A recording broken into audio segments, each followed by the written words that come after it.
Well, since the last meeting, we didn't have one last month, but so what was that? October, no, September. We missed September. Since the whatever the month was before. Oh, thank you. I don't know how you've been. Yeah. I don't know how you've all been and how you've found the energies that are coming through at the moment. I found it to be like a real roller coaster. I think lots of lots, good. Up and down, up and down, up and down. The thing is, for years and years and years and years and years, we've heard that these new, stronger energies are coming through and that we're moving up to meet them and we're merging, and so we're letting go of the old, or that we're releasing all that no longer serves us.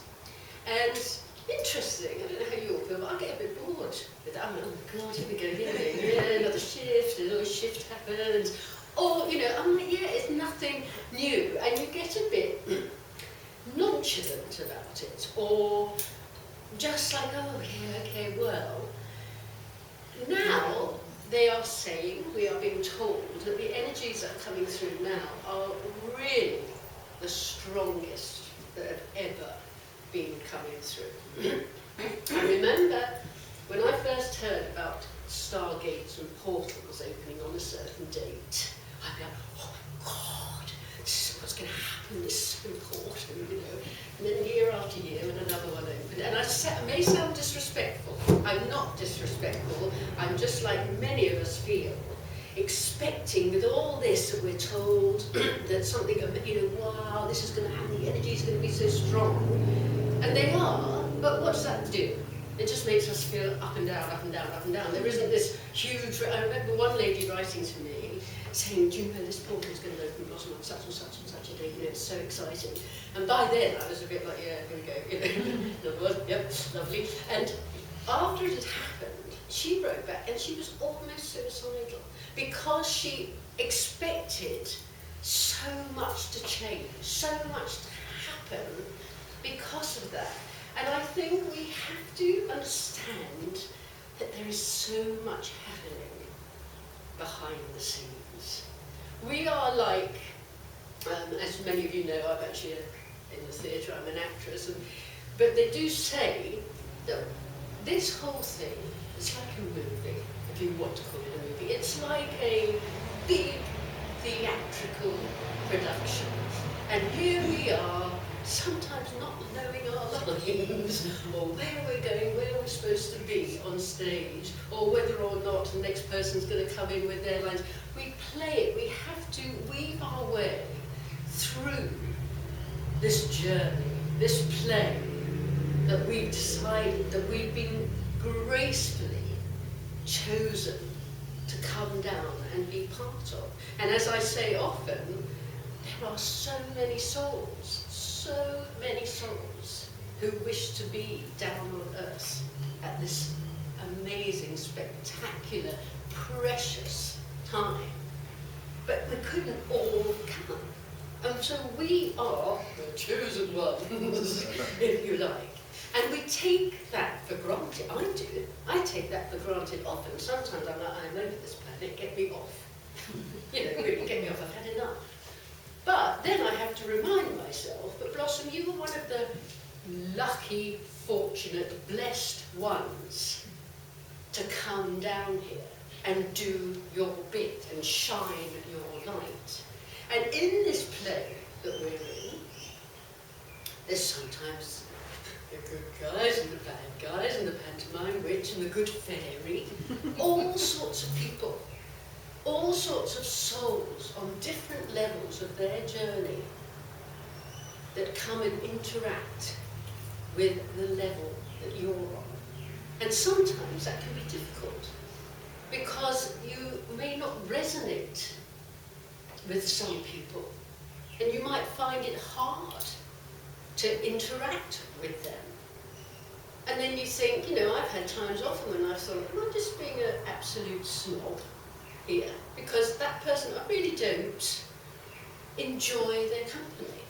And then I've come to realise that that person, the same as that soul, the same as myself, has the exact right to be where they are at, on the level they choose to be, on the level they choose to interact with other people. That is their right.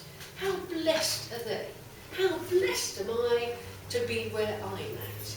And in this program, all these energies that are going on in the wings, behind the scenes, there is so much. In a play, God, nobody, takes much notice of the set designer and the set builder and the musicians, and there's all the work that had the people that sell the tickets, all that goes on backstage to make something work. Nobody acknowledges them because they're unseen. And I think at the moment there is so much going on that is just unseen. You're looking so serious. Very daunting, But there is so much going on that is just we are unaware of, and we have to trust that it is happening. What is happening? I say, where are we going? We're going somewhere on the journey. Where is that we are going to? Our heart, our very soul, is bonding us all together. That's why we're all here today. Because there is something inside of us that is leading us home. And that is what keeps me going. Even though I don't know when I'm going to get home. Where is home? What is this all about, Alfie? But the thing is, I might live for another 20, 30 years. Who knows? And I might be on my deathbed going, well, that was a load of palaver, wasn't it? What a load like that was. Or, within those next 20, 30 years, what wonders are we going to encounter? You know that those who are familiar with White Cloud, he would say, go back 5 years, 10 years. Who were you then? Not the person you are now, because your soul has expanded even more into who you truly are. So if you look back then, and you look at the world, and you look at how many people, how many souls have woken up to who they are, to their spirit self, and they're not embarrassed or afraid to go. Yes. I remember telling somebody this story the other day. I was very blessed in 2012 to be invited to a conference, to speak in a conference in Sedona, in America, of course, not in Australia. And there was, a lot of people there, and there were different speakers, and it went on for 3 days. And the first day, the first guy was doing his speech, and he was talking about the galactics and getting people to sort of ask him what was their message to the galactics and all this kind of thing. And I remember when I got up to do my speech a couple of days later, I got up and I said, on that first day, when Graham was speaking and he asked people, what message they'd like to give to the galactics, I remember sitting there thinking, dear God, 10 years ago, I'd watch people like you on telly and think they're wacko. And not only am I in a conference like this, I'm now a speaker at one of these conferences about galactic federations, etc., etc. Because I had woken up to that reality. I started channeling White Cloud 17 years ago. And that was strange enough for me, and indeed my family and everybody else that knew me or came to hear about it. I don't know how long I'd been here, so maybe 14 years ago, 15 years ago, at one meeting I was having with White Cloud, I suddenly felt the energy change, and there I was with my neck growing like this, and I felt my hands going out like this. I thought, oh dear God, what is going on here? And the face got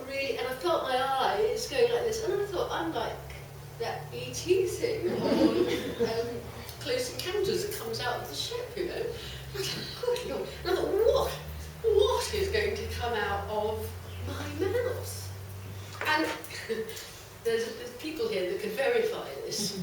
When they first started speaking, because when I channel, a lot of people leave and they let the being come in, they take over, and then when they finish, your soul pops back in and they've no idea what's going on. For me, I don't leave. I wish I could sometimes, but I don't. So I'm in here, so I'm fully aware of what is going on and what's being said, etc. And there is. They neck like a giraffe, and then all this noise, and oh my God. And I was also, they're friends of mine over there. There was about 8 of us, 10 of us. I was thinking, what are they thinking? What are they going to be thinking about me? I think I've lost the plot completely. You know, I've got enough with white clouds, Indian going through. And literally, when they started speaking, it was like this. No offence, guys. It was like,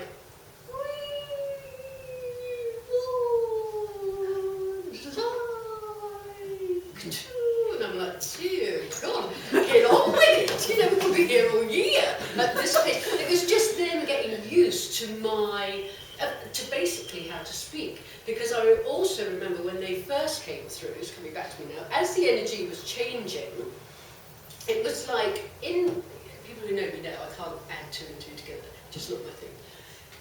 There was these codes going, just this, you know, triangles, everything, just all these mathematical, I think, codes going on. I could see them in my head. I presume as they were working out how to speak our language, how to speak through me. And it's been very interesting. As many of you may know, some may not, on a weekly basis, 10-day-ish, I work with the Federation of Lights, who are light beings. And I work with them. They sometimes speak through me, but it's not as white cloud. So I tune in, and then on my computer I go, hi guys, are you around? And telepathically we have a conversation for an hour. And I write it down, and it blessedly goes out on the net. And lately they've been talking about codes, and how everything is coded. That this is how we were, the word coming through is invented, sort of thing. These codes, and you know, like in the Matrix, when he's in the beginning of that movie, and all that's going on. And I recently saw Lucy on television. I don't know if people have seen that, but if you haven't seen it, do watch this movie called Lucy, because it's quite fascinating. But she gets to use her whole brain capacity, and so she can just see these codes, and she's just going through it. Like this, I thought that's quite interesting. They've just been talking about that. This coding works on a thing, so that every thought I have changes my coding. We all have our individual coding, and then whatever is taking place for us, the coding change, and we all work through this. And you know, I'm having this conversation trying to follow it all, and then you know, it's like, well, if we're in a different dimension, if we happen to sort of have a little leap, because I don't wish to get too confusing, but it can be said that with every thought even we have, that we are moving, we might just switch into another dimension. And I'm, you know, like, well, when I'm having a conversation with my husband, do we both jump into that other dimension? You know, do the codes change? It all blows my head off. I've also, people send me different videos to watch if they find out something. So I'll just click on it out of respect, and I'll know whether to watch it through because it resonates for me, or whether I go, oh, no, not my cup of tea.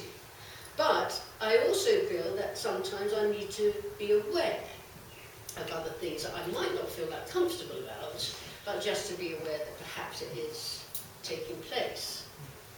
And these things that I hear from these whistleblowers or different people that have been, shall we say, abducted into the military and what have you, and maybe go into a jump room and jump to Mars. Now these people are perfect, they're the same as I am, which is questionable. But it's like all these things, and then they will, you know, go into this huge, huge thing about how this world began, etc., whatever it may be, and I'm going, oh dear, it's far too heavy, far too heavy for me, don't know if I like it, don't know if I want to hear it. And as the Federation say, when I'm getting confused about these codes, I'm like, well, I accept it. I accept this, but I don't understand it, I don't get it. And then the thing is, as they say, at the end of the day, I think, what difference does it make? Who cares whether I understand that code? What am I going to do with it anyway? Who am I going to talk to about that if I was to understand that? At the end of the day, and with our ups and downs that we are experiencing so strongly at the moment, I feel, it's like one day you're like, whoa, I love the world. I am so in love. I'm in it. And then the next day I can be like, oh, who dropped a bomb in the bedroom? You know, woken up like, shit, where have I been in my sleep? Because, God's truth, I've been working really hard on some really heavy stuff. You know, and it's like, and however knowledgeable we are, that's the thing that pisses me off. However knowledgeable I am about how to bring myself out of that, I can't do it. I'm just not in the mood. Thanks very much. And enough today. You know, let me just eat some more because I don't smoke anymore. You know, let's do something to really piss myself off even more. You know, we do. Let's sabotage myself, hate myself even more. How stupid when I know that all I do is just sit there and go, I love you, Noosa. I love you, Noosa. Golden rays, think of lovely things.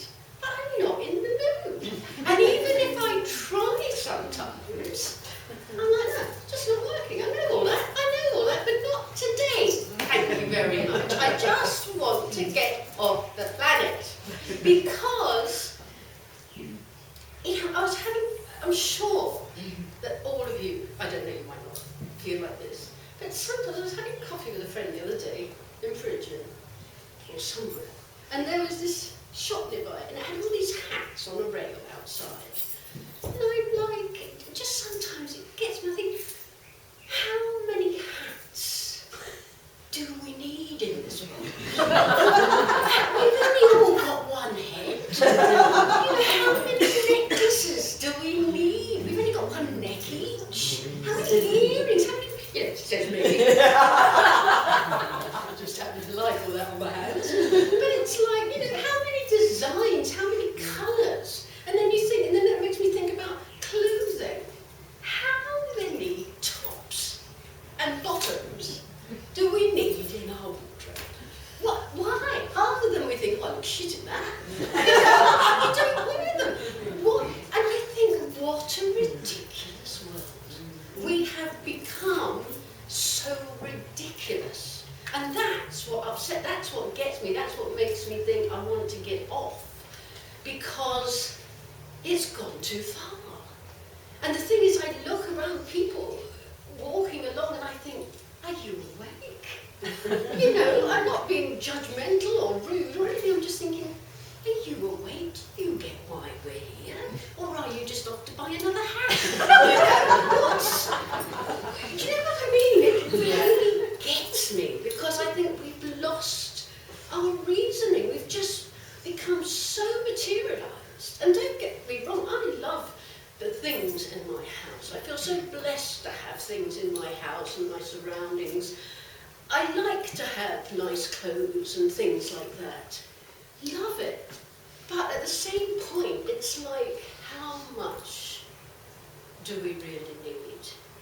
And when is it going to stop getting so out of hand?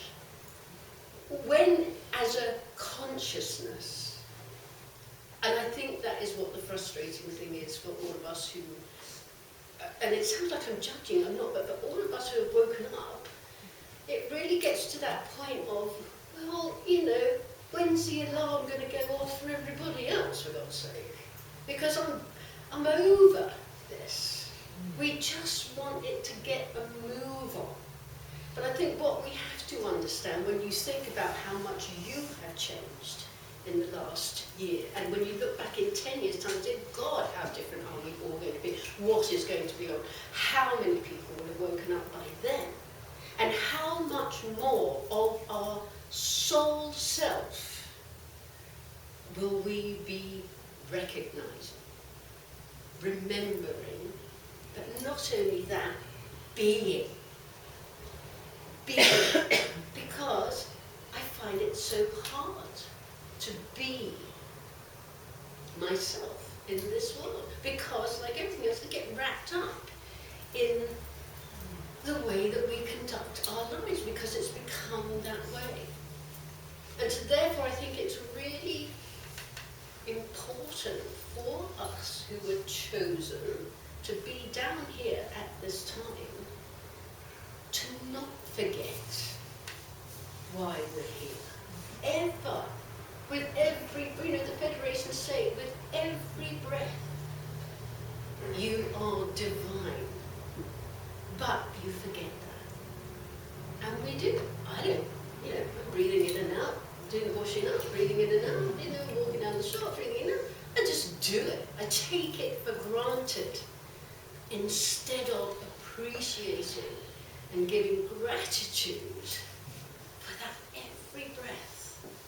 That is God, whatever you want to call it, God, your divinity. And if we all became aware of that, or just tried to become aware of that, they say how different we as an individual, how you would feel. Because I sometimes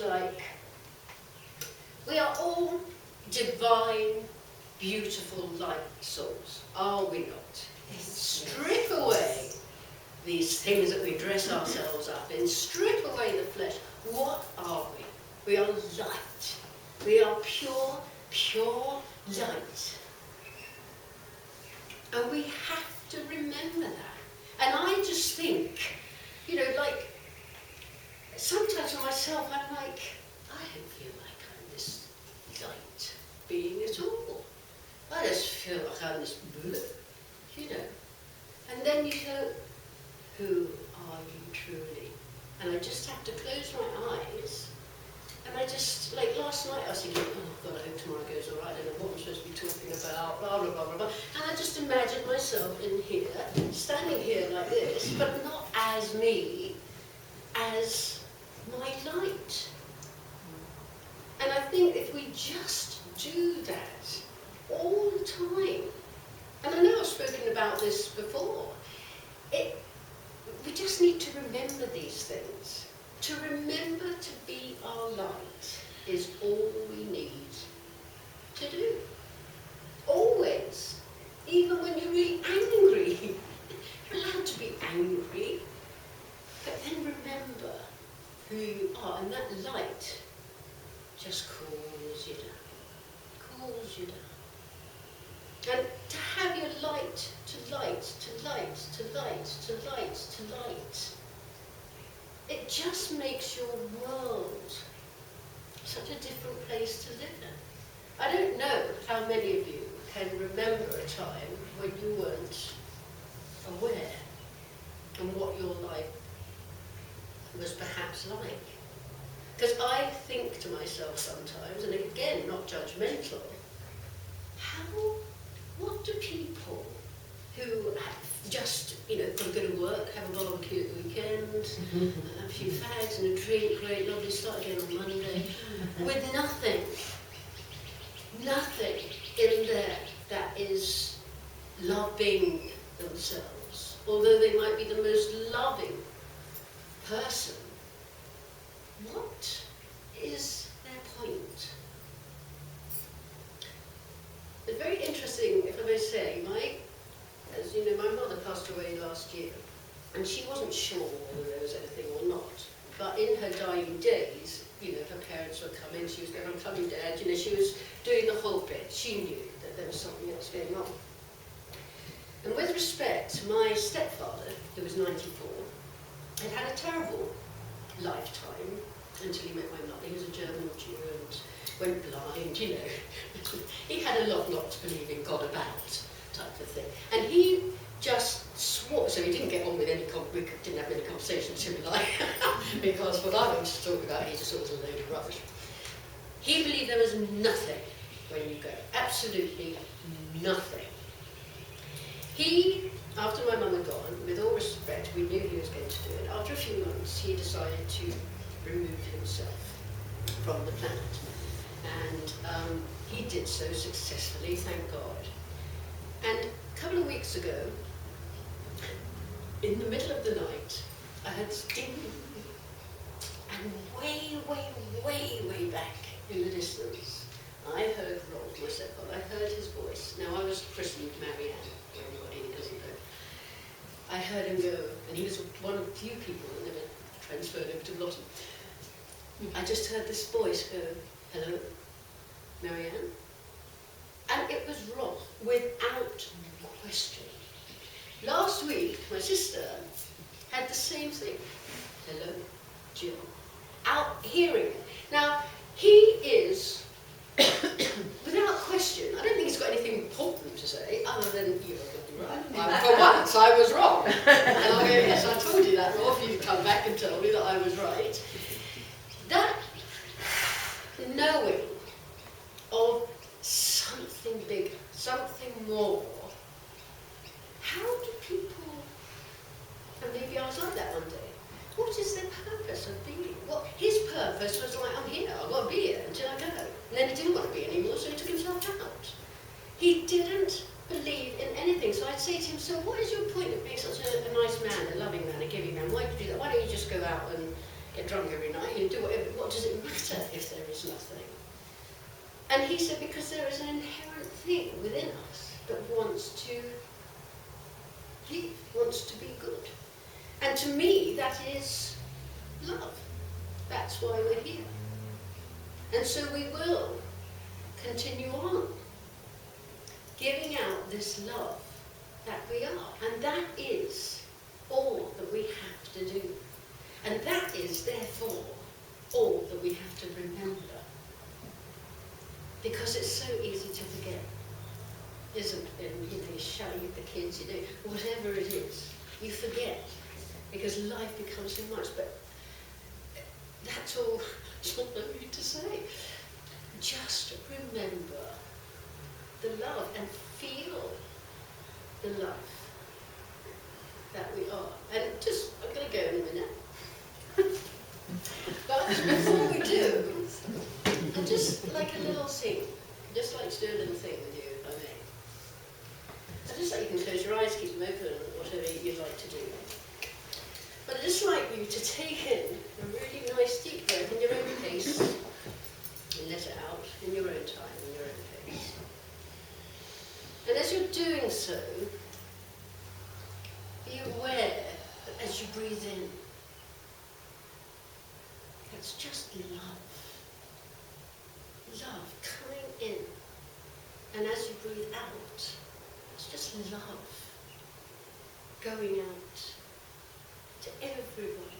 And if you want to just condense it to this room for this time, that's cool. But if you want to expand it to that love, it just goes out. And it's like a ripple on a pond. It just goes out and out and out and out and out. And then take another breath and breathe it in. That divine love. That is who you are. The essence of your soul. There's nothing more to it than that essence of divine life. And as you breathe it out, you're breathing that beautiful being that you are. You're sharing it with the rest of the world. That's all you've got to do to make this world work. Is to know that you can take in that extra strong peppermint flavour love.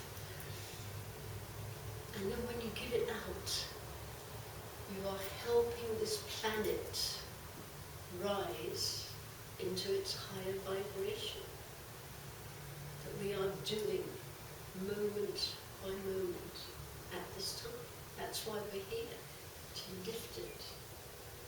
We're here to have a good time while we're lifting this planet. That's what makes it happen, is by us being joy and happiness and having a laugh, keeping that vibration high. Because as you do, you're changing the vibration of everything. You're changing the codes. They know what to do. They work with you. And the codes are changing into this higher level of themselves. As we merge with them, we work together with them.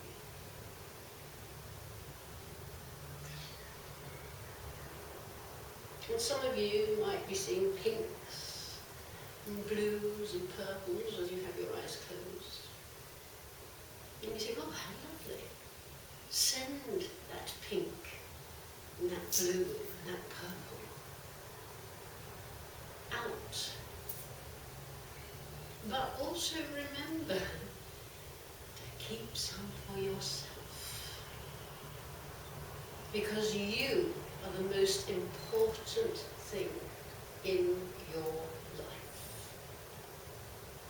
You alone, by yourself as an individual, are the one that needs to be loved by you the most.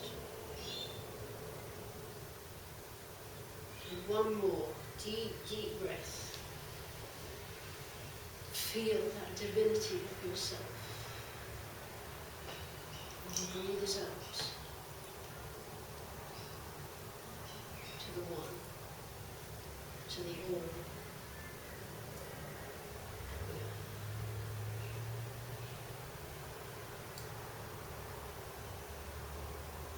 When you open your eyes, let them sparkle. Let your eyes sparkle as you look at other people, recognizing their light. Consciously think, I know as I'm talking to you, my eyes are sparkling.